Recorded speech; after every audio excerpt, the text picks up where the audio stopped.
Good afternoon, everyone. Thanks for joining this particular demo. So like today, I am going through with the Palo Alto Firewall basics to advanced training. In this training, what are the things I'm going to cover? I'll go through with the course content, and I also go through with the lab topologies, what type of lab topologies I am going to use throughout this particular training, duration of this training, fee structure of this particular training, and what are the topic I am going to cover in this training. Like, so I'll go through with the entire course content. Once those things will complete, I'll go through with the packet flow, and also I will go through with the data path of Palo Alto Firewall, right? So those are the topics I will discuss. So now let me just start. So, this particular batch, I am going to start from the 28th June. It's a weekends batch. So your classes will run on Saturday and Sunday. Timing of the classes is 4 p.m. to 7:30 p.m. IST. So we will be having a 3.5 hours of session. There is a gap in between, around 50 minutes of break we will take between that particular time window. Total duration for this particular training is 9 weekends. So somewhere around 2 months. There are total of around 18 classes. If we will go here and there, then 18 to 20 classes I will mention, right? So 9 to 10 weekends is the total duration for this particular entire training. If you are interested for this particular training, then this is the detail. First number belongs to me. You can contact on this number. I will guide you through with all the details. Second number belongs to Bidit sir. So you can also reach out to him. He will also help you with all your doubts, all your queries. Before starting the demo, let me just go through couple of other details. So like, let me go through with our website.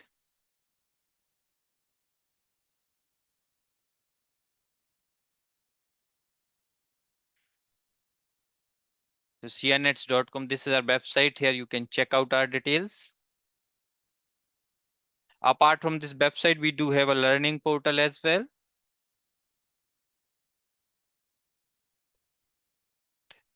This is our learning portal where you can able to find all the courses, whatever we are offering from this particular portal. You can also able to purchase our recorded session, like whatever you want.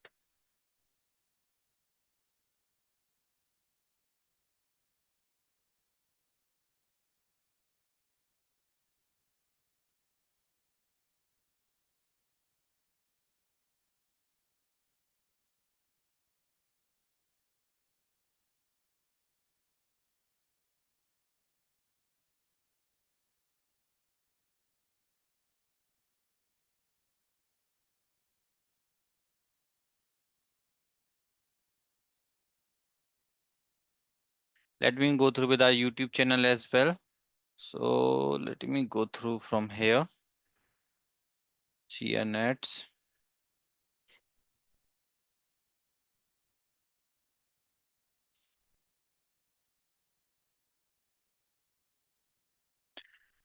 This is our YouTube channel where you can able to find lots of videos on Palo Alto Firewall, on AWS, IPSec VPN, FortiGate Firewall, F5 LTM, GTM, ASM, right? You can able to check out panorama videos is there, Palo Alto Advanced Tech Troubleshooting videos is there, right? SD-WAN videos is there. You can go through with those videos if you want to know how we used to deliver the training. So you will get lots of videos here as well. Apart from that, we do have another YouTube channel with the name of Skilled Inspirational Academy. So first YouTube channel is sianets and the second one is Skilled Inspirational Academy. In this particular YouTube channel also you will find lots of videos on F5 LTM, GTM, ASM, Wireshark, AWS, Azure, SD-WAN, all those details will be available. Okay, team, let me share those links as well with you so you can able to check out our YouTube channels later. And if you will ping us on our on the mentioned mobile numbers, then also we will able to help you with the same details. This is a learning portal.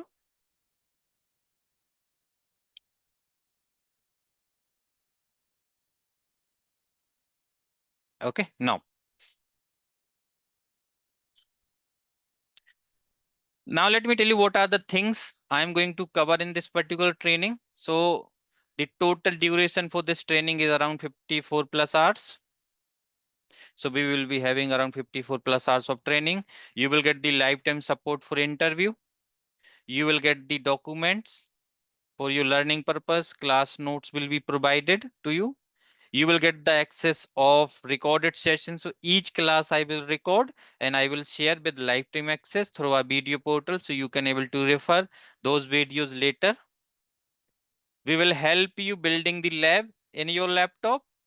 If your laptop is not sufficient, because I need a laptop with minimum 16 GB of RAM,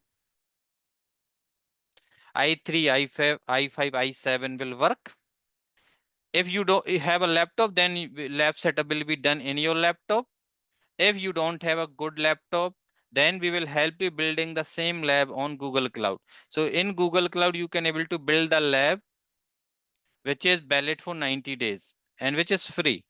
Because when you will subscribe for Google, it will give you around 25,000 INR as a free credit for 90 days.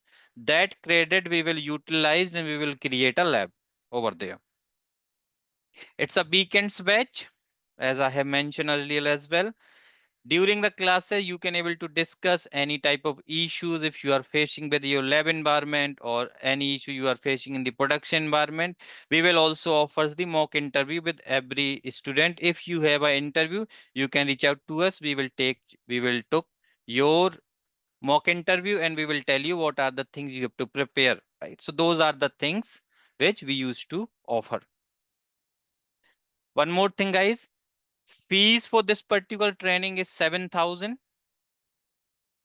INR for Indian students, 150 USD for international students.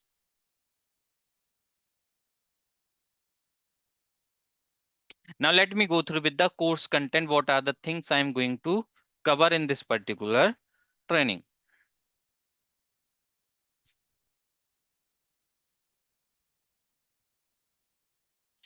So, guys, I will start your training with by explaining the platforms and architecture.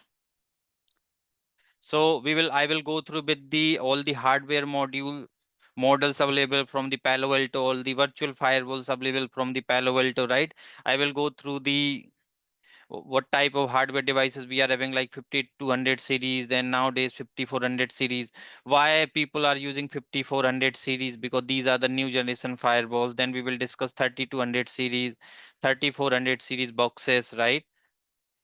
There will be 800 series box. Initially they do have a 2000 series, right? Nowadays the latest series is 4000. They have a 200 series. Now they are having 440 or 4400 series boxes, right? So all these hardware platforms we will discuss. We will discuss the virtual flavors as well, like we have a Palo Alto images which we can deploy on our virtual environment, like on VMware hypervisor, right? On VMware workstation, ESXi environment, we can deploy over the AWS, over the Azure, GCP.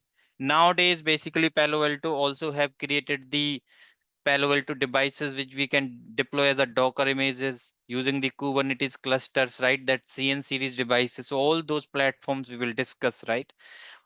I will go through with the architecture where I will discuss what is SP3 architecture, right?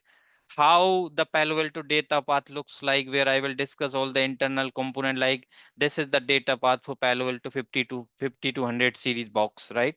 Where we will discuss the interface stack. Then we have a Qumran chip. Then we have a FE100, which is a network processor. Then we have a Oction chip, which is a data plane 0. Then DP1, DP2. Then we have a C100, which is a signature match processor for your layer 7 protection, right? Or layer 7 inspection. So all those details we will discuss as per the latest hardware series, right? If the same data path I will tell you in the old boxes, Then in the old series, I can say like 3000 series, 2000 series, or 5000 series, right? Those boxes they used to have a Marvel chip. Now this chip is replaced with the Qumran, right? They have a Liger and Tiger here, which is a network processor. Then they have a Octeon chip. Then they have a Jaguar or Ocelot chip here for the signature match or the pattern match processor, right? So all those things we will discuss as per the latest firewall module or the firewall models, right? Once this part will complete, I'll go through with the flow logic again in your live session, which is the packet flow. So I will explain you the packet flow like if I will give you the idea, right? This particular image is a very, very old image. Palo Alto released this image in 2010. That time that was the packet flow on PAN-OS 6. This is valid for PAN-OS 6. Right now, we are at PAN-OS 11. Even though PAN-OS 12 will release soon, we are at here, right? Now there's a lots of changes happened with regards to the architecture. Internal component has been changed, right? Now this particular packet flow will also change. And the latest packet flow looks like that.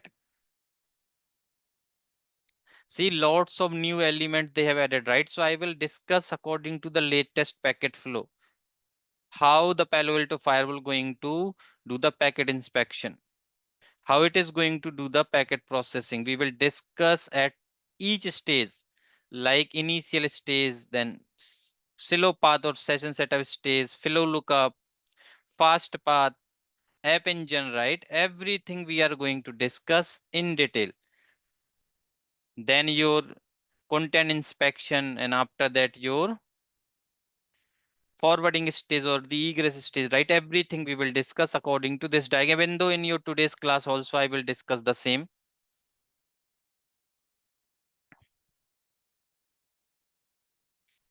Once this part will complete, now we will discuss how we can take the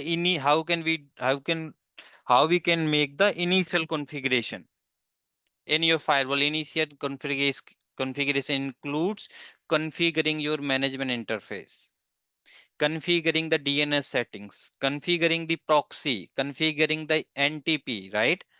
Creating the default username and password according to your organization policies, right? All those things comes under the initial setup, and we are going to do initial setup as per the Palo Alto best practice. Okay. How we can take the access of your Palo Alto firewall first time? Via the console cable, via the management port. How we can basically make those connectivity, how we can connect the firewall, Palo Alto firewall with the management interface. What are the things we have to refer? And guys, those tasks we will do with the hardware device. So I have a one Palo Alto 440 as a hardware box. Okay. And I do have a couple of switches as well. Like this is my Cisco switch. Okay. So here, if I'll show you here, then you will get whole idea, right? How I have connected my firewalls, right? You can see everything, all the details you will get here. I have created couple of port channel as well, right? Palo Alto management interface I have connected with this fast Ethernet 1/0/2, right? All those things we are going to discuss, right? How we can configure, like how we can configure all those settings. If I will tell you with regards to the configuration, let me just tell you like I'll just give the glimpse of it. Set CLI config output format set. Let me tell you what are the things include inside the management. Whatever configuration you can see here, like your domain name, host name, IP address, net mask, default gateway, all those things we will configure in your firewall. Now you can see here we are able to see very less information, but we will do lots of other information. Why we can able to see here very less information? Because this device have the configuration, but as I am managing this device through one of my panorama. Okay. So most of the configuration on this device I have received from the panorama. You can see I've received from this particular template, all those DNS settings, NTP setting I've received from the panorama. Okay. So we will discuss, because it's a firewall training. So everything I'll do, all those configuration, you will get the idea. Even though if you want to see, you can also see like this. So template,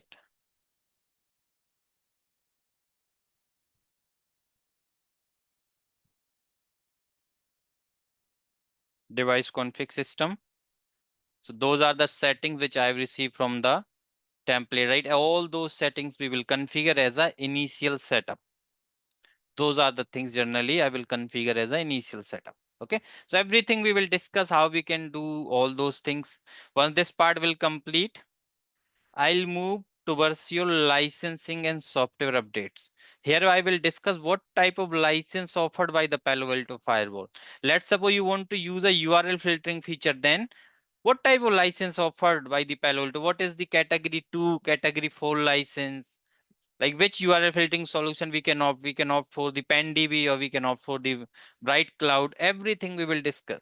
If you want to use the IPS functionality, then you need a vulnerability protection license or threat prevention license, right? We will discuss, like if you want to use anti-spyware, anti-virus, or the vulnerability protection profiles, then you have to purchase the threat prevention license.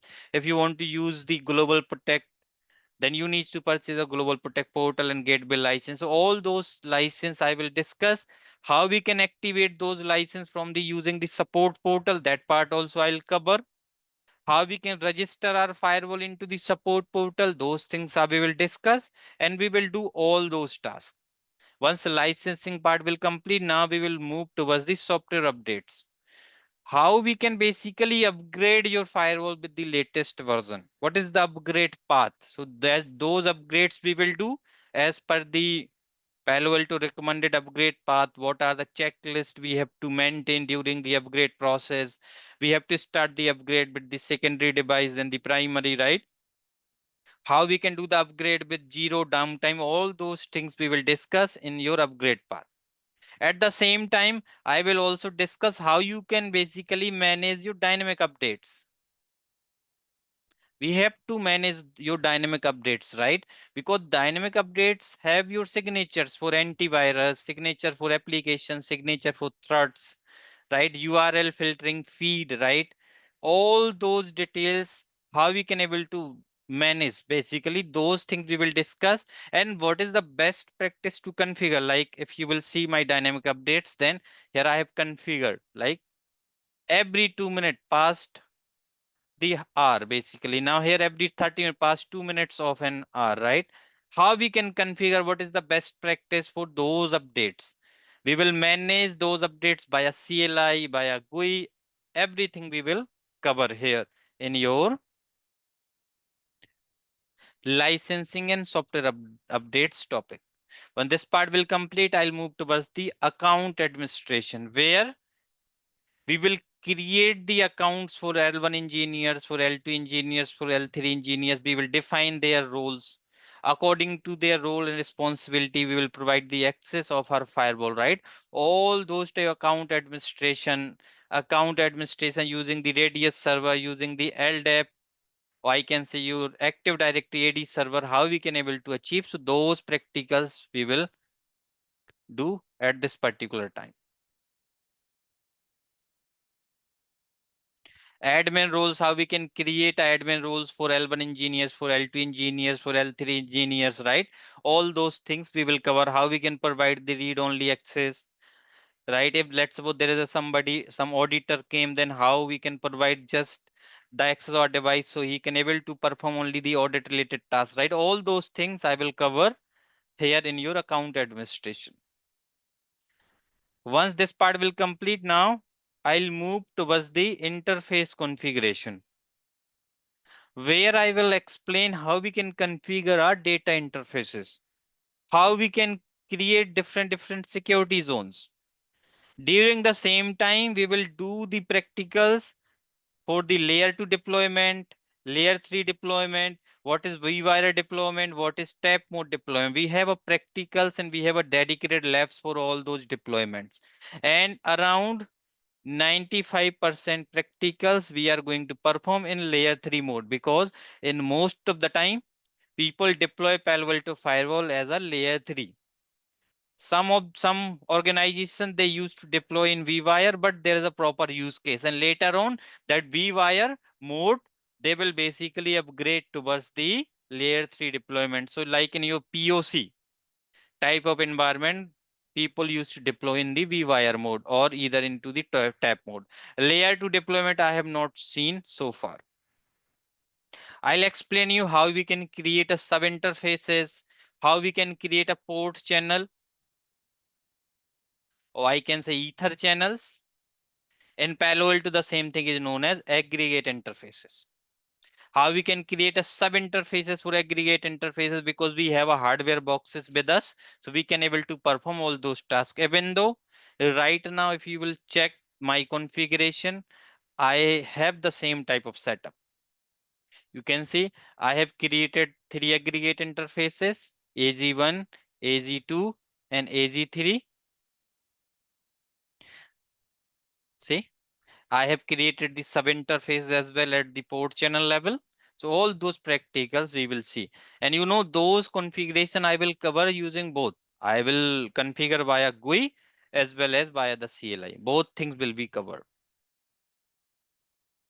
Once this part will complete, I'll move and I'll start doing the configuration, how we can configure Palo Alto Firewall as a DSCP server, Palo Alto Firewall as a DSCP client, and Palo Alto Firewall as a DSCP relay agent. How we can make those type of configuration. So we will do those configurations. In your Palo Alto Firewall, if you want to configure anything with regards to routing, like if you want to configure OSPF routing protocol, or you want to configure RIP protocol, or you want to configure BGP, or you want to configure the static routing. What we have to do, we have to do all those configuration inside the virtual routers. So we will do that particular virtual router configuration as well. And we will also see the use cases of multiple virtual routers.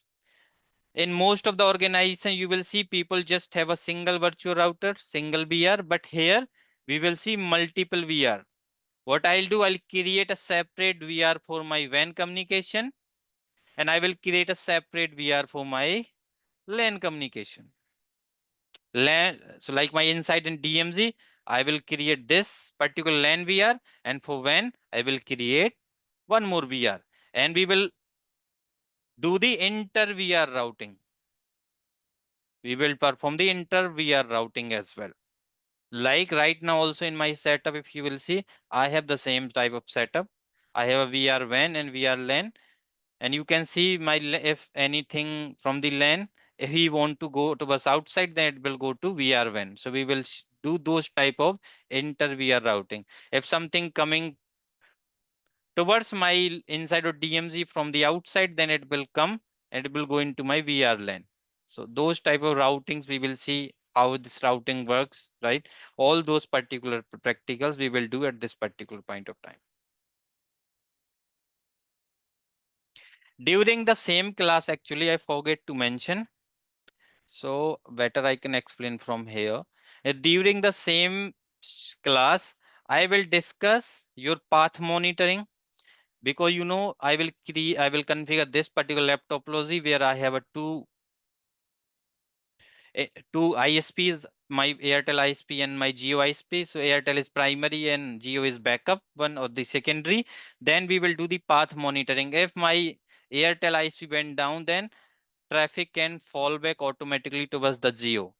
If my Airtel came online, then traffic start going again from the Airtel side. So how we can achieve this task? So we will do it with the help of path monitoring. At the same lecture, I will discuss your policy based forwarding.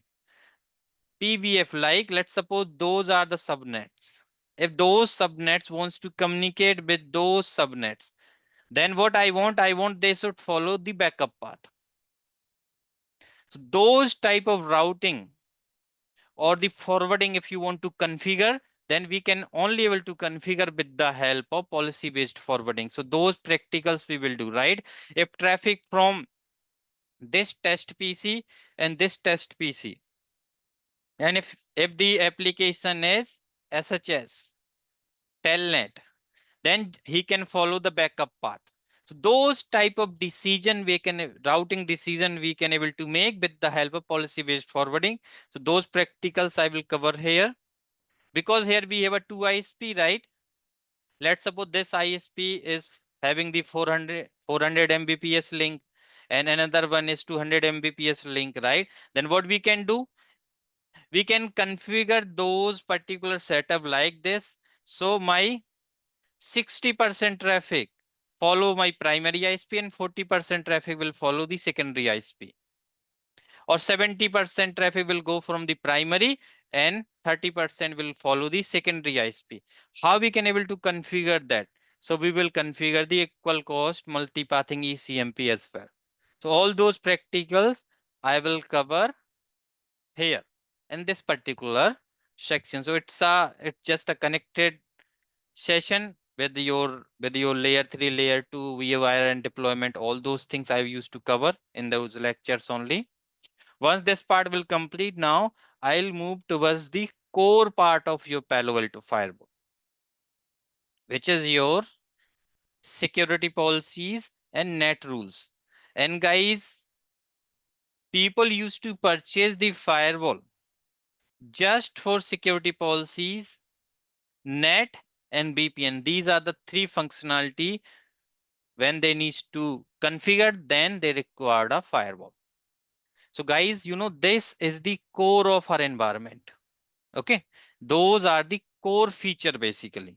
So in security and net policies, I will configure the security policy configuration, policy administration, how we can create a different rules with regards to security policies, right? We will do the policy optimization, multiple tasks we will do. Like in this particular tab, we will discuss everything. Like we will configure the application based rules, then we will configure the some general rule for blocking the traffic. We will configure the rule on the basis of country, right? Like China, Pakistan, Turkey, we can block those traffic. We will configure our internal rule, how we can able to check the hit count. All those details we are going to discuss in depth basically. Okay, we will see all those options, how we can clone, how we can override, revert, what is, how we can move here and there, how we can highlight the unused rules, how we can basically use the filter option. Like if we want to go to into this monitor tab and we want to filter, how we can basically achieve this filtering and all, right? All those things we are going to cover from here only. Okay, from this session only we will cover everything with regards to your security policies. Once this part will complete, I'll move towards your network address translation, where I will discuss your source net, destination net. I will discuss the Uternet, and the most important net is DNet, right? And destination net, we will perform three use cases. We will discuss the concept of pre-net and pre-net IP and services post-net zone, right? That concept we will see. We will configure the destination net. We will configure the port address translation, which is PAT or dynamic IPN port in the Palo Alto. Then there is a net on the basis of session distribution. All those particular things we will discuss in your net session. Okay. Once this net class will complete, I'll move towards the app ID. Application identification. I will go through with the app ID workflow. We will discuss everything, how app ID works, app ID overview, application filters and groups, how we can create application filters and application groups. We will see how Palo Alto Firewall going to do the app identification for TCP based packets, how Palo Alto Firewall going to perform the app identification for UDP based packets. Like sometime in this particular tab, let me just show you something here. If I'll go in my firewall into this monitor tab, sometime here you can able to see why we are getting the application is not applicable.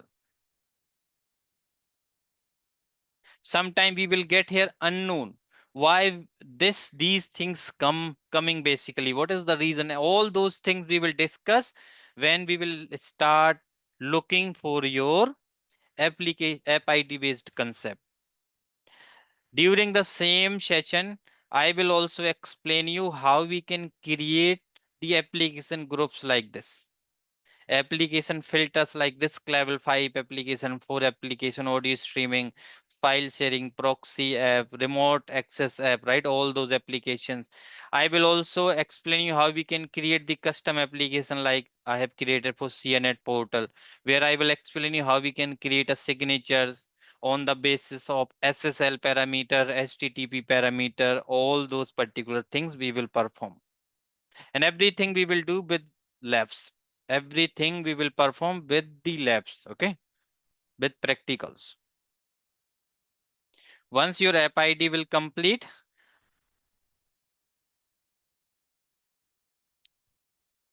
I'll move towards your content ID.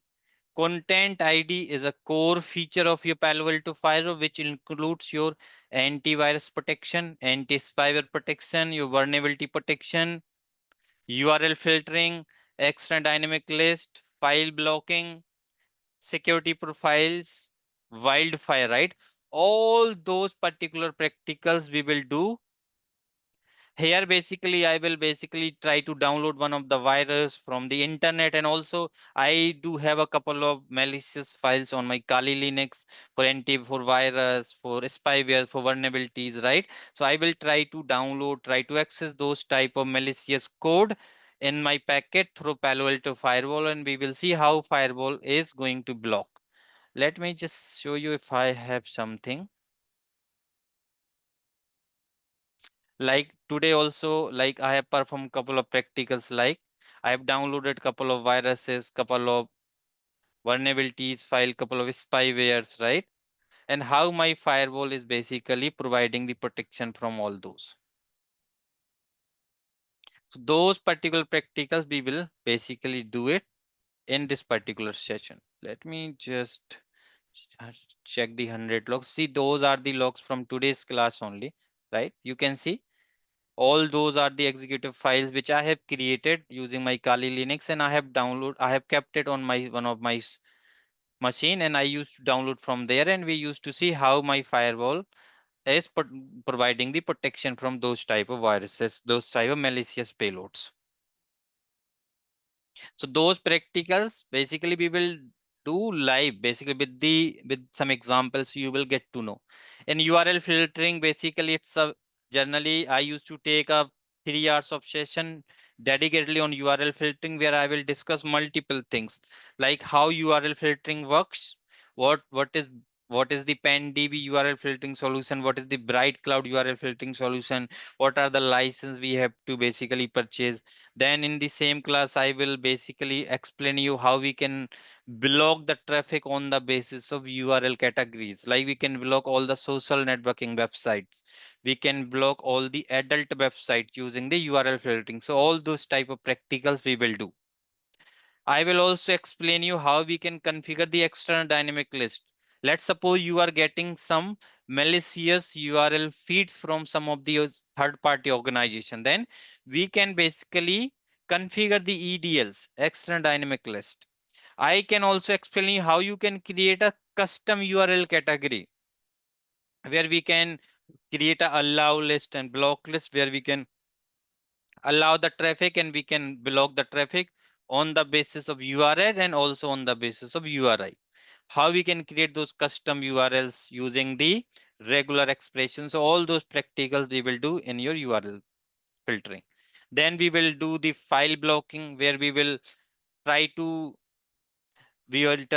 block the downloading and uploading of malicious files. We can control what my users can download and what my users can able to upload, what type of files. So I can able to control everything. I will explain you how we can basically protect our environment from the 0-day protection or 0-day attack. Means how I can basically protect my organization from the unknown malwares. The malware which is newly created, and we are not having any signature for that particular malware, then how we can able to create? So we can able to protect with the help of wildfire only. I'll go through with the wildfire operations, how wildfire works, right? All those things we will cover in your wildfire session. Then I will basically how we can combine all those things in your security profiles, and we can basically apply in your security rules. And we will create those profiles like that. Let me just give you some idea. I'll I'll create a profiles like if I'll go for spyware, let's suppose, then I'll create default and stick. Those are the default one, which you will get by default. Then I will create one for outbound, one for inbound traffic. So for inbound traffic, for outbound traffic, one for internal traffic, and one for just alert only. Those type of profiles I will create. I will give you the CLI template as well. You can also able to create. You can see like alert only, outbound, inbound, internal, right? Similar for your URL filtering, then for your file blocking policies, then we will combine everything in your security profile groups. Then those groups we will call in our security rules. You can see here I have called all those profiles. Okay. So everything we will see practically. And after that, the most important topic. See, guys, generally your virus, malware, or any type of malware like Trojan, any type malicious code. Generally, those codes are available in your layer 7 data. Yes or no? Those type of malicious code or payloads is a part of your layer 7 data. Those we can able to block with the help of content ID. But let's suppose if somebody is launching the flooding. Let's say he has just launched the TCP SYN flood attack, UDP flood attack, ICMP flooding he is doing. Or let's suppose he is basically try to hijack your session. He is doing the host sweeping or IP spoofing attack. How we can prevent from such type of attacks, right? Because those are part of layer 7, right? But those flooding is a part of your network. Flooding happens on the basis of layer 3 and layer 4 information. I can launch the SYN flood attack. You mean I can basically launch the DDoS attack majorly, right? Then those things comes under the zone protection and DOS protection. Here I will basically launch the live flooding attack on my Palo Alto firewall. And I'll configure the zone protection, which is very wider, and DOS protection, which we can configure as specific. How we can protect from those type of flooding attack like SYN flood, UDP flood, other ICMP flood, ICMP flood, or the other IP flood. Or let's suppose I have modified my layer 3 header, layer 4 header, right? How I can basically protect from those type of network layer attack or the TCP layer attack or UDP layer attack. Those attack we can protect from the zone protection and DOS protection. So we will do those live attacks and we will protect. Now, guys, tell me one thing. Nowadays, most of the website is secure by the SSL. In SSL, what used to happen? In SSL, it will encrypt your traffic. Means whatever communication happening between client and server, it is encrypted by the TLS protocol, transport layer security. Whatever data it's flowing here, it is encrypted by the algorithm like AES 256. It is basically hashed by your SHA-256 for the integrity purpose, right? Now, if any type of malicious data is flowing inside that TLS, then how my firewall able to read that data? how it can able to inspect that data. And for that, we have to configure the SSL decryption. So we will go through with the SSL decryption. I'll go through with the certificate management where I will tell you what is root CA, what is intermediate CA, what is end user certificate, what is certificate signing request CSR, how your root certificate validate your end user certificate, right? All those things we will discuss. So certificate part I will cover here. I will discuss the SSL handshake as well. In-depth information I will cover with regards to your SSL handshake, how SSL works. Then we will discuss how outbound SSL decryption happens. Because Palo Alto will not perform any type of proxy. Okay. Palo Alto basically maintain the session keys for outbound SSL decryption, similar for the inbound SSL decryption. How it is going to maintain that those session keys, that part I am going to discuss. So once you know the SSL handshake, then only you will able to understand how outbound SSL decryption works in Palo Alto, how inbound SSL decryption works in Palo Alto. Nowadays, guys, most of the attack used to happen inside your SHS protocol. People used to create a SHS tunnel, and in through this tunnel, they can able to send any type of packets like a proxy. So I will show you. I will just allow only SHS traffic on my firewall, and through this SSH tunnel, I can send any type of traffic. When we will configure the SSH decryption, then my firewall will block those type of traffic, right? So those practicals we will do.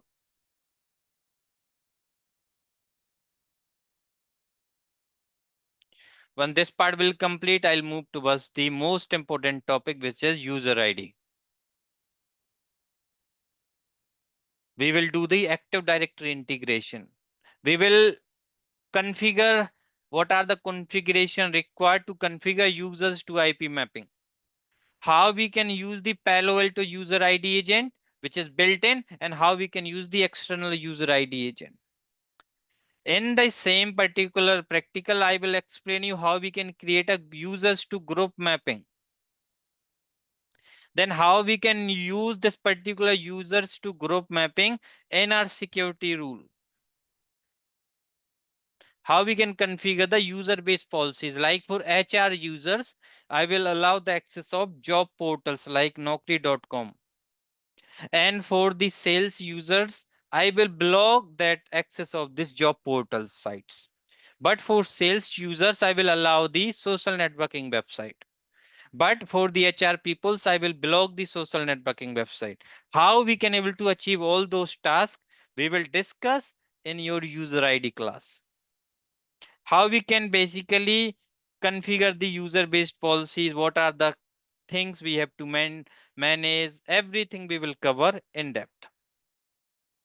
When this part will complete, I'll move towards your IPSec VPN, IPSec site-to-site VPN, where I'll go through with your phase 1 and phase 2 exchange process, like how your aggressive mode works, how main mode works, how quick mode works, what is IKE v2, everything we will cover. What is IKE version 1, what is ISACM protocol, right? Everything we will discuss.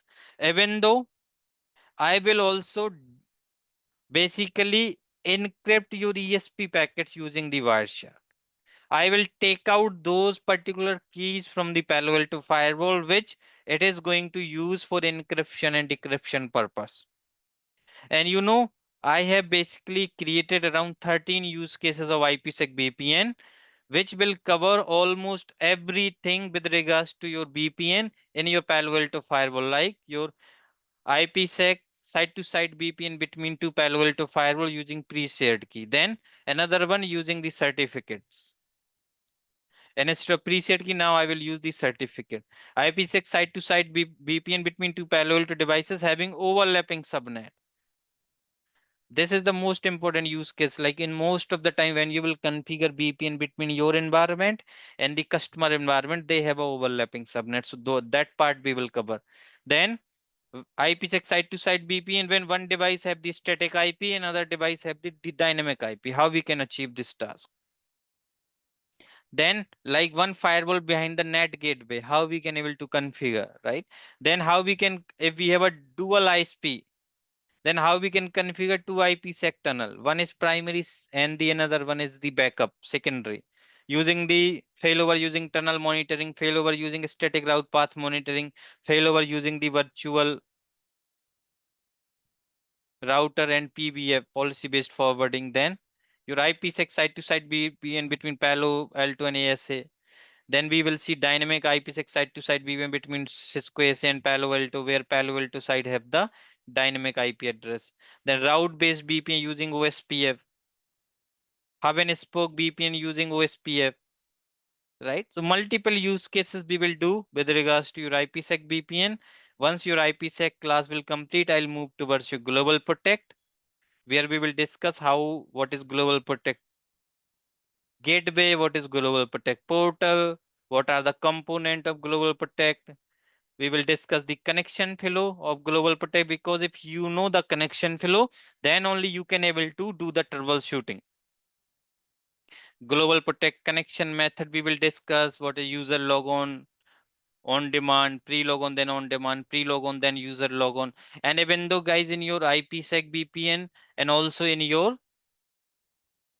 Global Protect, I will discuss what are the daemons involved in backend. Like for Global Protect, there's a daemon called REST MGR. There is a AppWeb3. There is a Nginx. What is the use of all those daemons? All these things we will cover. Like in your IPsec VPN, we have a IKE manager, most important daemon of your IPsec VPN, IKE MGR. Then we have a key MGR, key manager. Then we have a tunnel D. We have a crypto D. What is the use of all those particular daemons? So we will discuss everything in detail. Once this part will complete, guys, and after it I'll move and I will start doing the configuration for active passive high availability, configuration of active passive HA, active active HA, how to configure active HA lab, then floating IP HA lab, R float share HA lab, mixed mode HA lab. And you know, during your HE class, I will also give you the advanced level overview of your high availability architecture. How firewall 1 communicate with the firewall 2 at the daemon level, like how system daemon from firewall 1 will communicate with the firewall 2 system daemon. How HA agent of firewall 1 will do the communication with the HA agent of firewall 2. What are the traffic logs or what are the log files we have to check? Everything we will basically do and we will basically check. Then I'll do the troubleshooting webinar as well, where we will discuss how we can use the packet filter, packet capture, flow basic, and TCP dump. How we can run the TCP dump to basically capture the management related traffic, right? So those are the troubleshooting webinars I'm going to cover. So this is what guys I will cover in your Palo Alto Firewall training with regards to the course content. Now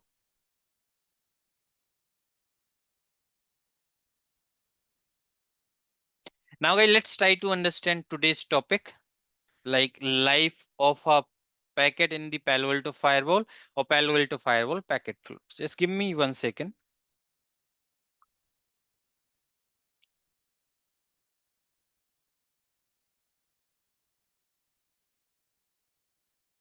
Or before starting this topic, let me just tell you what are the lab topologies I'm going to use. So guys, this is the first lab topology which I will use. Okay, then and this will cover your static routing, path monitoring, PVF, ECMP.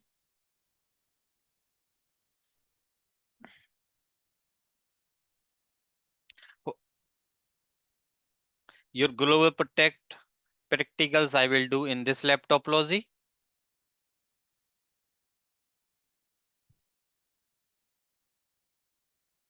Your IPsec VPN related practicals I will do in this lab topology, where I have firewall 1, 2, and 3.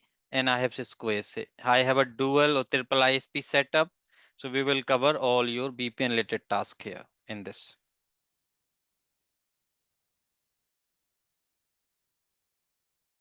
This is a demo topology, guys, and most of the practicals with regards to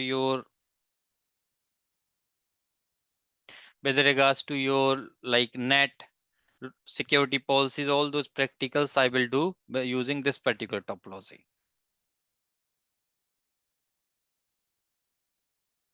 Let me just for BGP or for active for high availability, I will use this topology.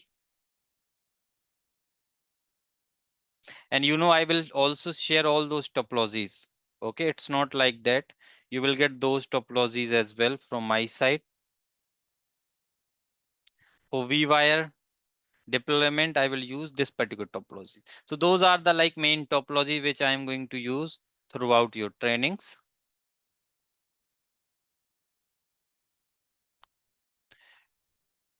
I have also created this lab topology, right? This also I will share if you want to use this lab topology. Like these are the ones where you can able to. And after that, like once you will get the idea, you can create any type of topology and you can able to perform any type of practical. Like for redistribution related practicals between OSPF and BGP, I will use this particular lab topology. Okay. So I have a multiple lab topologies and I'm going to provide you all of them.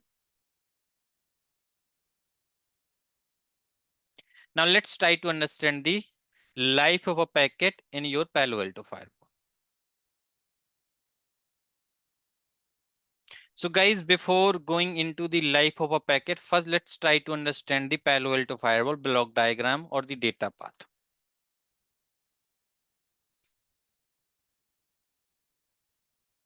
Guys, whatever questions you are having, I will take your questions in the Q&A session. Okay. Right now, let me just focus on the demo. So every firewall, it has a interfaces stack here where all your interfaces stack or the interface module. And this interface module has a direct connectivity with one of the chip called Marvel chip. Marvel chip generally used for the copper ports. If you have a fiber or SFP plus ports, then we will have a Petra chip. This chip will have a direct connectivity with those links. Those links is known as joy links. These are the high speed fiber links and it has a direct connectivity with Liger or Tiger chip. In high-end boxes, you will see Tiger. In low-end box, you will see Liger. This particular processor is known as a network processor or session offloader. It is a FPGA, field programmable gateway array. Then this network processor will have a direct connectivity with the Octeon chip. Octeon chip is also known as data plane CPU. Means this is the chip who is going to do the packet processing. This is the chip who will do the packet processing according to life of a packet. Then this particular Octeon chip will have a connectivity with Jaguar chip. This Jaguar chip is for layer 7 task, means your content ID related task and your app ID related task. Those tasks done by this particular chip only. This is known as signature match processor or the pattern match processor. This is also a FPGA. So this was the block diagram, guys, of your old Palo Alto firewall, I can say. Latest Palo Alto firewall have a block diagram like this. This is for Palo Alto 5200 series box. So like in this block diagram, your interface module, it has a connectivity with one of the chip called Qumran chip. This Qumran chip has a connectivity with FE100. So your Liger and Tiger is replaced with the FE100, which is a network processor. Again, it's a FPGA or ASIC, and this particular processor act as a session offloader. Now your network processor will have a direct connectivity with Octeon chip because PA5200 series box is a high-end box, and it has a 3 data plane CPU, DP0, DP1 and DP2. And your packet processing done by the data plane only. Whatever session is offloaded by the data, this DP CPU, those packet is handled by the network processor. Otherwise, all the packet will be handled by your Octeon chip only. Now, Octeon chip, if whatever security policy is matching for the traffic, if that security policy configured with app ID or layer 7, if it has a layer 7 profiles or app identification, then this traffic will go into the C100, which is a signature match processor for app ID and for content ID related tasks. This is just a data path. In your live sessions, we will discuss in more detail. Now, let me start with the life of a packet now. So guys, in this particular diagram, if you will see, this is the diagram which will have all the details with regards to life of a packet. So guys, you know, Palo Alto life of a packet divided into 6 stages. The first stage is your ingress stage. Second stage is your flow lookup. Then third stage is your firewall session setup or silo path. And after that, we have a fifth stage, which is fast path. Then app ID.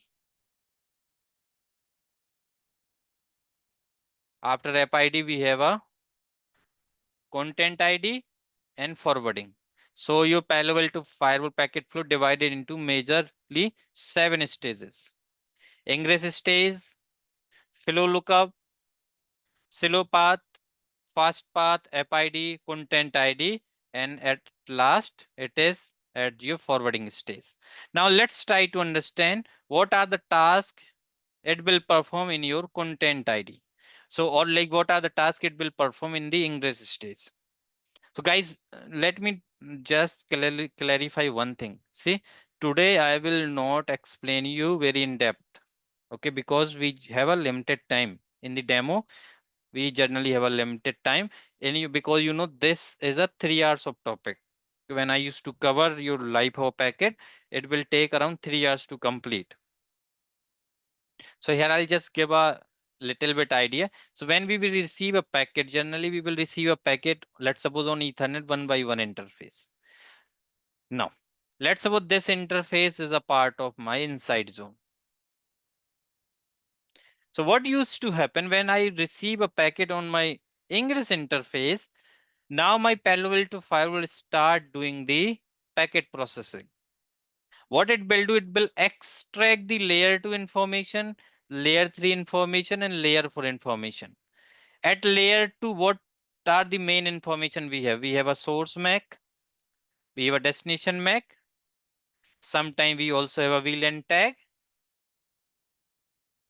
If we are receiving the packet on sub interfaces, right? Then we do have a VLAN tag as well, right? Those are the details. At layer 3, we have a source IP, destination IP, and the layer 3 protocol number. At layer 4, we have a source port and destination port majorly. So now we are extracting the layer 2, layer 3, and layer 4, which means your parsing, your packet parsing started from layer 2, then layer 3, then layer 4. Okay. Now what it will do? Once it will basically do the parsing, it will basically, because I know I have received this traffic on Ethernet 1x1 interface, which is a part of inside zone. So I will do the ingress interface or zone lookup. I hope you know what is ingress. Ingress means when any interface receive a packet. When we will receive a packet inside that interface, that is known as ingress interface. So your ingress processing will start. Sometimes what used to happen, we are receiving the fragmented packet. We are receiving the fragmented packet. If we are receiving those fragmented packet, then what we will do? We will do the IP fragment reassembly. Because once we have a full packet at layer 3, because your fragmentation used to happen layer 3 onwards. Okay, once I have a full layer 3 packet, then only I can able to do start the layer 3 parsing. So I used to perform the fragment reassembly as well. Sometimes what used to happen, whatever packet I am receiving, it has layer 2 header, it has layer 3 header, and it is having layer 4 header. Now tell me one thing, those headers, they used to follow the TCP IP rules? Yes or no? They used to follow TCP IP protocol suite. Whatever standards defined into the TCP IP RFC, those header needs to follow those rules. If they are violating those standards which is defined at the TCP IP protocol level, those packets we will consider as a errors packet. And what we will do, we will discard those type of packets. What is the minimum size of layer 3 header, guys? What is the minimum size of layer 3 header? 20 bytes. Let's suppose we have received a layer 3 header of 18 bytes. Do you think it's a legitimate packet? So what we will do? Those type of packets we will drop here. We will drop those type of packets right away. Okay. Then, so guys, because it's a old diagram. Now you can see now directly they are going for firewall inspection. Then they are going for IPsec or SSL VPN. But as per the latest packet flow, see after this particular stage of parsing or extracting, if we have an ingress error, yes, then we will discard that packet. If there is no ingress error, now they will check the DOS block table. Because guys, sometime if somebody has launched the DDoS attack in our environment, if he has launched the DOS attack in our environment, then generally those type of IPs will be stored inside the DOS block table. Those IP will be stored inside the DOS block table. And if the IP address from where we are receiving the packet, like source or both, or the source zone, right? If we are receiving the traffic from that IP address, who is a part of your DOS block table? If yes, then also we will discard that packet right away. And when we are discarding or dropping the packet due to ingress error or due to your DOS block table, there is no log. There is no traffic log will be not generated. So guys, if you are not able to see the traffic in your traffic logs, then it's not like that. My firewall is not dropping those particular packets. Now this packet go for the firewall inspection. If it is applicable, yes. Now we will check, is my packet belongs to IPsec, SHS, SSL or GRE tunnel? If yes, if let's say packet belongs to the IPsec, then what I will do, I will check the hash, I will do the decryption, and I will do the decapsulation. And once I will get the inner header, then I will put again this packet into the packet parsing stage or the packet ingress process. And for IPsec related packets, your parsing will start from the layer 3 onwards. For SSL VPN, we will check the hash and we will do the decryption, and we will put the data for parsing here. In case of GRE tunnel, we will check the hash, we will decapsulate it, and we will put the packet again here.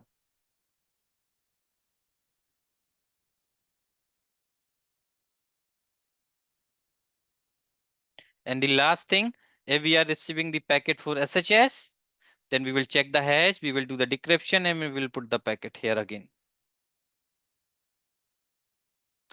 So if your packet belongs to IPsec or SSL VPN, then your packet go to into that particular stage. This is your ingress stage. Now at this stage, multiple things are there.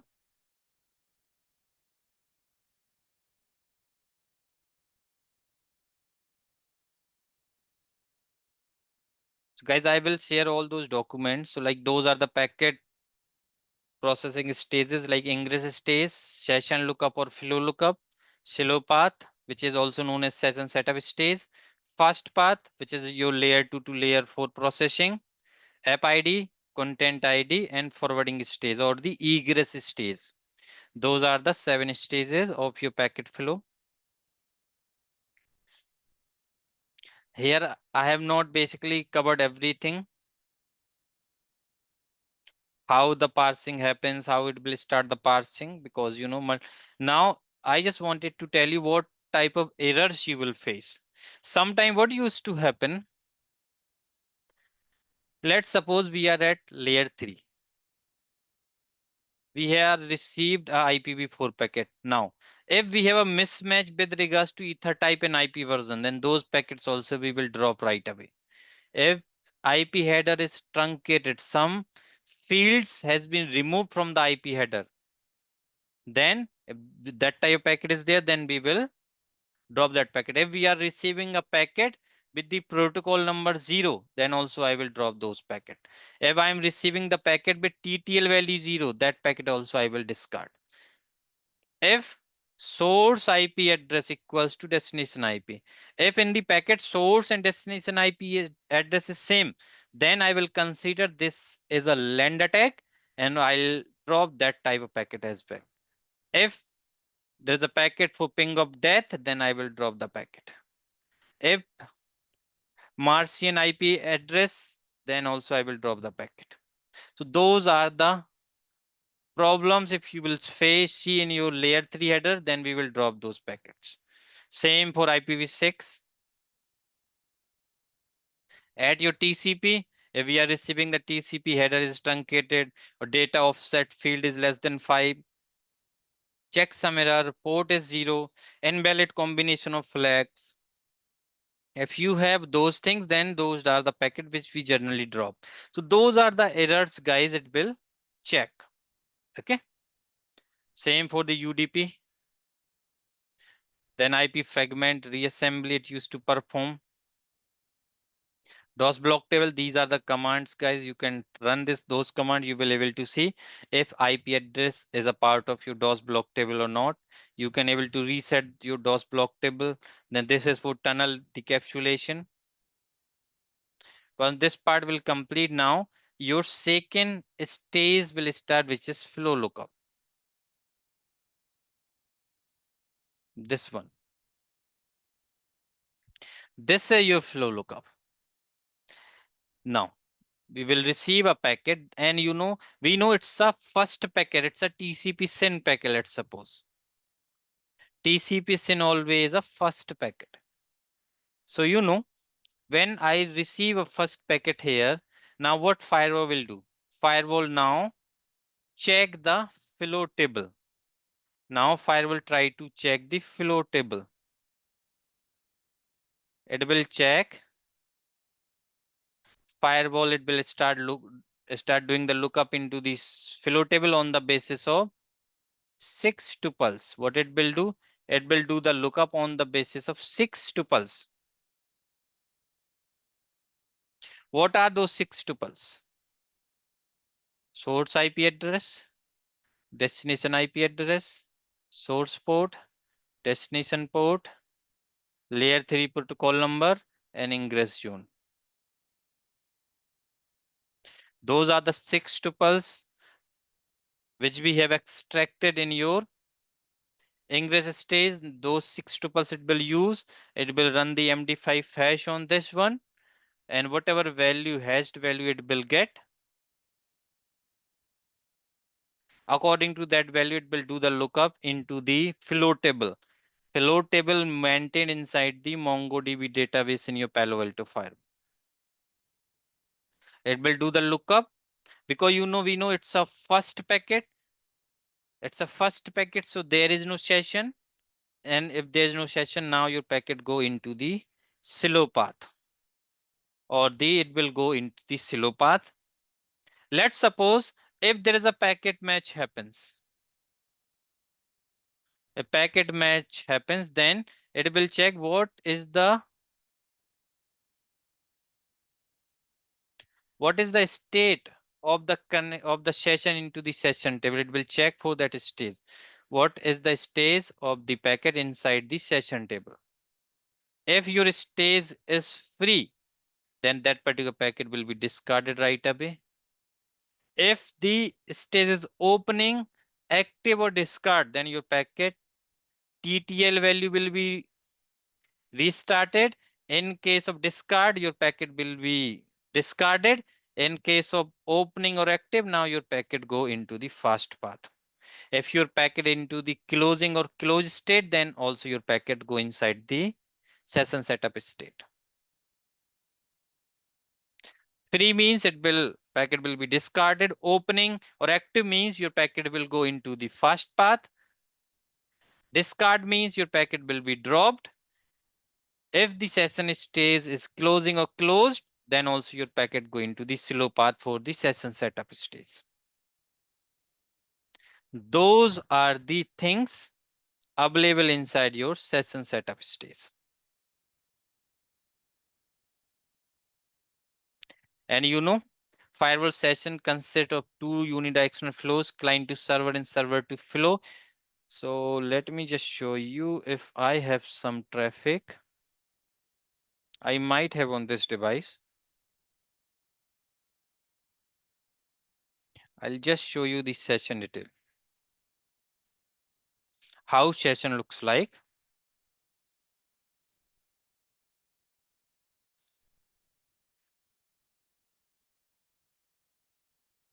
Show session all. You can see I have a session, but they are in the discard state. So like this is the state. State is discard. Discard means when I have a session in the discard state means those packet will be dropped. See, we have a client to server flow and server to client flow. Those are the two flows will be there in a session. It has source IP, destination IP, layer 3 protocol number, source port, destination port.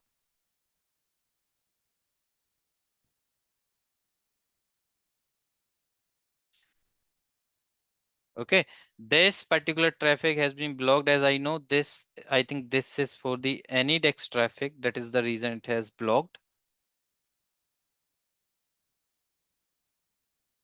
Okay.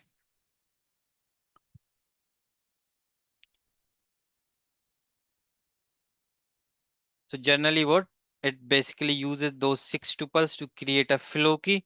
Flow key just a MD5 hash value. Use source and destination IP, source and destination port, TCP and UDP.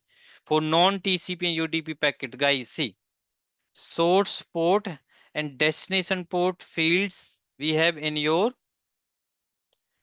TCP protocol and UDP protocol. Do you think in your ICMP based packet also we used to receive? In ICMP header, we are not having any type of source and destination port field.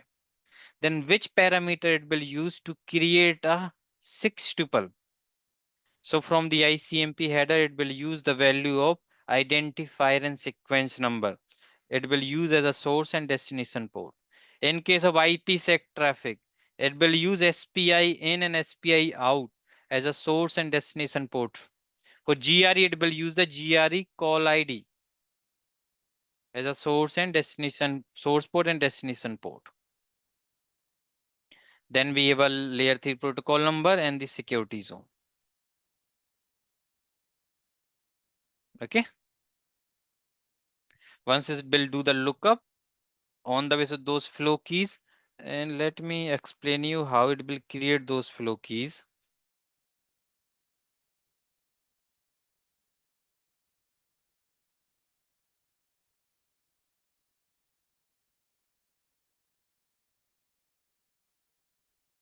So what it used to create a flow like we have seen, client to server and server to client, which is a 6 tuple. One session, it has two flows, client to server and server to client. So we have a one flow key 1, and we have a flow key too. Those are the two flow keys. If session match happens, then packet go into the fast path. If no, then packet go into the slow path.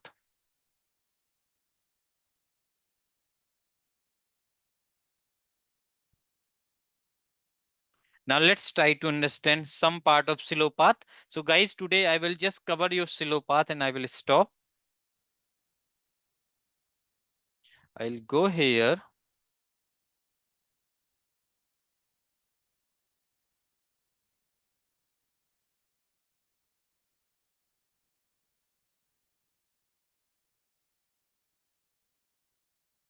In slow path, the very first thing it will check, which is known as zone protection. So here it will check two things, zone protection and the TCP state check.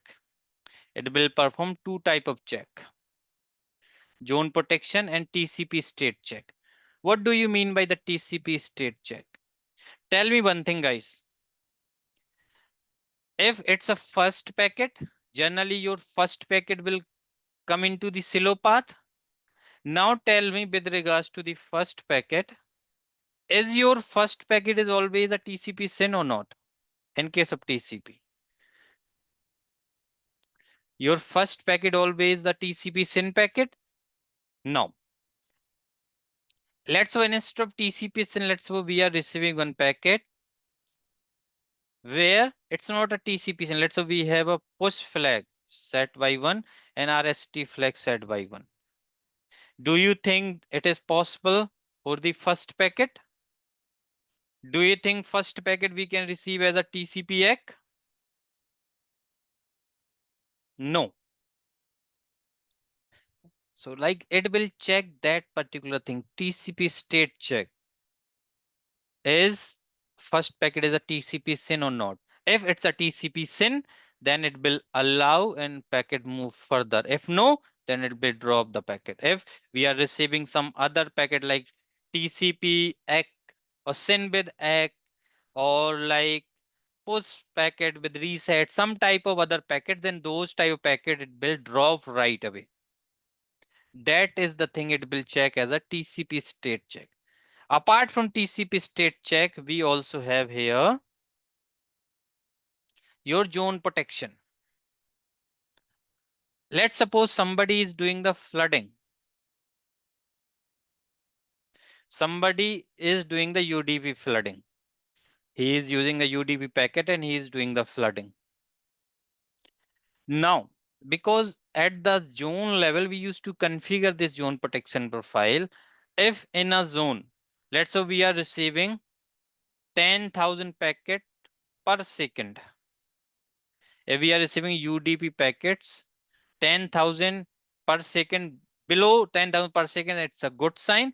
If let's say if somebody is launching the flooding, might be there is a high chance we are receiving the packet like 20,000 packet per second. Means this is a sign of DOS attack in our environment. So those type of packets, what it will do, it will start dropping here. It will do the random early drop. So there is a one mechanism, red mechanism, it will follow random early drop and it will basically start dropping those packets. Sometime for TCP SYN, sometime to protect the TCP SYN flood attack, we will use the TCP SYN cookies. If that is the case, and if there is any issue with the cookies and all, then also my firewall will drop the packet. And when it will drop those type packet, it will basically put that IP entry inside the DOS block table. And that and the further packets from that IP address will be blocked in the ingress stage itself. Okay. So it will do the lookup for zone protection and your TCP state check. Once it is done, now it will move further. It will check user to IP mapping. User to IP cache. Whatever packet we have received, now it will check user to IP cache.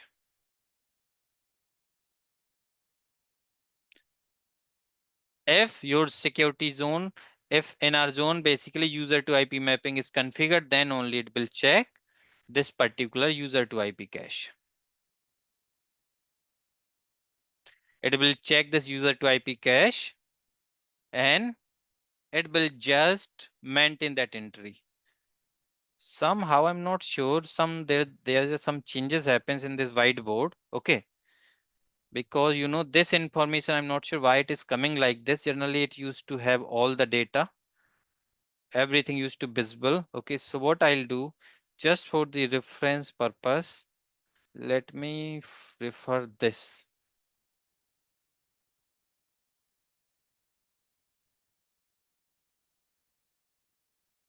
What it will do, it will basically do the checks for user to IP or user to group cache if ingress zone has the user ID enabled. Okay, just to maintain the user to IP mapping, it will basically check those details.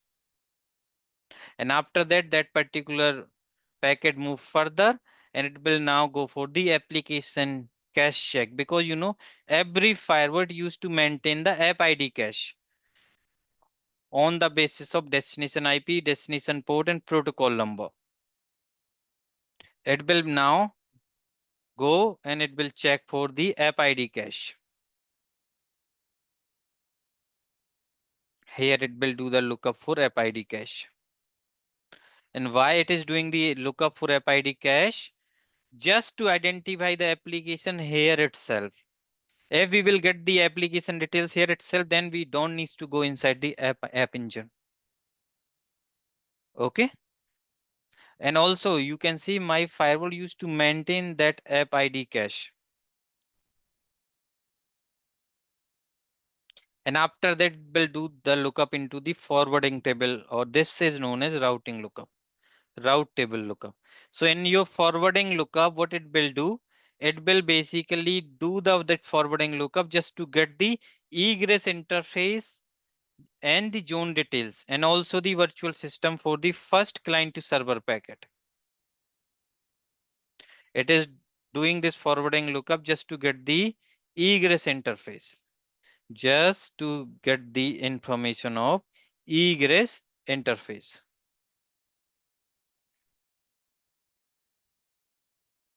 We are at this point. So when it will perform the lookup into the forwarding lookup, what it will do? It will first check your PVF policy, policy based forwarding rule. If your policy based forwarding is not matching, then it will do the lookup into routing table.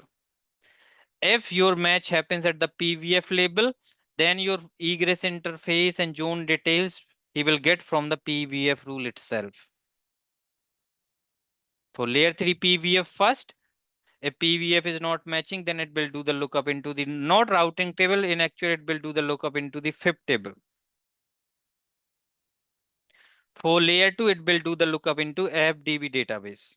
FDB lookup. And after that, once it get the egress interface detail and the zone details, now it will move further and it will do the lookup for net policies. Here it will do just here it will perform the evaluation. Here it will just perform the net evaluation.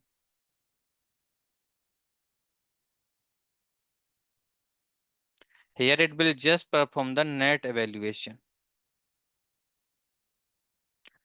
Okay. If traffic belongs to the destination net, now in case of destination net, it will do the lookup. It will do the forwarding lookup again, because due to destination net, your destination IP will change. Now for the new destination IP, we have to do the lookup again into your routing table or into your FIP table. If everything is good, now here we are not applying the net. We are just doing the lookup. Like rule number 1 is matching. Rule number net rule 2 is matching. We are just doing the lookup. We are not applying the net here. Then it will go and it will do the lookup for authentication policies. Now here it will basically enforce your authentication policies. If we have configured the user based policies or we have configured the captive portal, then it will basically do that authentication policies related task here.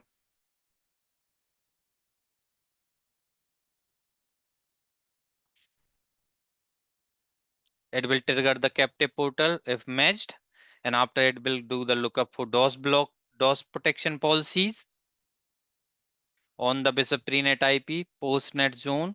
Once after this DOS protection, now it will basically move further and it will do the lookup into your security policies. Now your security policy lookup come here.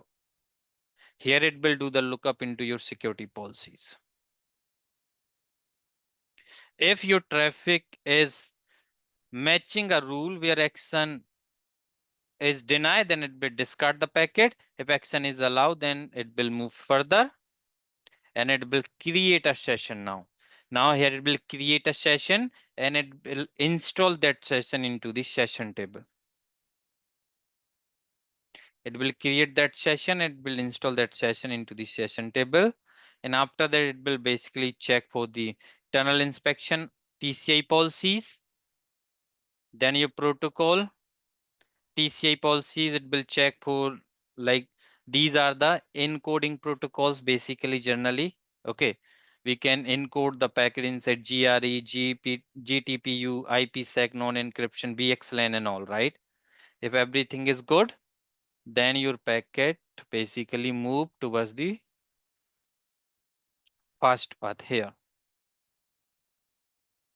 Everything is good, then your packet move here into the fast path.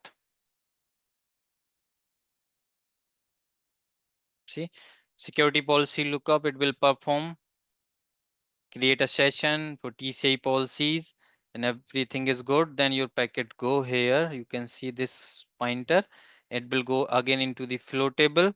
It already installed that flow. It will reset the TTL value and your packet will go into the fast path. Layer 2 to layer 4 processing. It will, if there is any error, then it will discard the packet.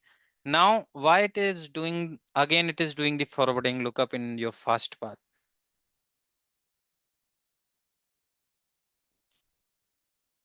It is doing this lookup again into the fast because guys, only the first packet will go into the session setup stage. Remaining packet will follow the fast path. So when we will receive a reply from server to client, that time we have to perform the lookup again if there is any no route change or no zone change. If there is a SSL proxy, then it will basically add the flag for SSL proxy and your SSL decryption will come in a picture. If application, we know the application, then we will go for the layer 7. If we don't know the application, then we will go for the app ID. Now here app identification happens. So I will not go in depth now. Okay. Because there's a hell lot of stuff. Then after application identification, packet going to your content identification. And after that, your packet finally go inside the egress stage or your forwarding stage. Packet forwarding and processing will start. Packet ingress process will start.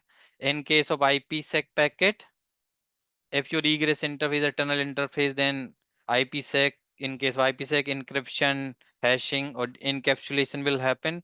In case of TLS also the same thing will happen. If your egress interface not the tunnel interface, then your packet will be transmitted. So this is how basically your Palo Alto firewall going to do the packet processing. Okay, I have not explained like very in depth. This is the old one. Okay, so in your live sessions when we will discuss, I will cover everything in depth, how all these things work, because in app ID multiple stuffs are there, multiple things we have into the content ID, multiple things I have to explain at the session setup stage level, at the first path also. And we also needs to discuss this particular part like life of a session, how session will be basic, what is the life of a session. Okay, so this session life cycle we have to discuss. Then packet flow stages we have to discuss on the basis of your network processor or on the basis of signature match processor, right? What are the algorithm available which runs on top of those processors and they will do the task, right? Each stage we will discuss in detail. in your live session. So those are the things generally from the live for the live classes only. Okay, guys, this is what which I wanted to discuss with regards to this particular demo. Now let me again tell you one thing. This particular batch, we are starting from 28th of June. Timing is 4 p.m. to 7:30 p.m. It's a weekends batch. Fees is 7,000 for Indian students and 150 USD for international students. Duration is 9 weekends. And if you are interested, you can take the screenshot of those numbers. You can call us on those numbers. We will guide you with the process.